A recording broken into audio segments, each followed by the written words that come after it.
এর আগের ভিডিওতে বলেছিলাম গাছে একটা ফল রয়েছে, এর ফুলটিকে আমি পরাগায়ন করতে পারিনি, এটা হচ্ছে সেই ফলটা।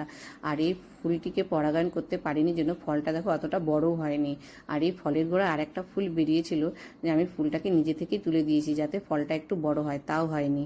আর এখানে আর একটা ফুল ফুটেছিল, সেই ফুলটাও তোমাদের দেখিয়েছিলাম, সেটা নিজে থেকেই হলুদ হয়ে ঝরে পড়ে গেছে। এর থেকে বোঝা যায় যে ফুল যখন ফুটবে তখন পরাগায়নটা মাস্ট, কেন পরাগায়নটা যদি না করা হয় তাহলে ফলটা অতটা ভালোভাবে বড় হয় না, আর পরাগায়নটা করলে ভালোভাবে বড় হয়। আর ফল পাকলে যেমন লাল হয়, দেখো এই ফলের গায়েও কিন্তু লাল লাল রং ধরছে।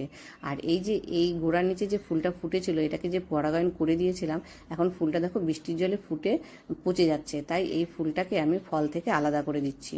এটা একটু চাপার দিকে ফুলটা ফুটেছে জন্য আমার এটা একটু অসুবিধাই হচ্ছে ফল থেকে ফুলটা ছাড়াতে। এই যে আমি ফল থেকে ফুলটা ছাড়িয়ে নিলাম, আর এই গর্ভনালিকাটি কিন্তু রেখে দিলাম, এটা নিজে থেকেই 2-3 দিন পর কিন্তু পড়ে যাবে, এটা কিন্তু দেওয়ার কোনো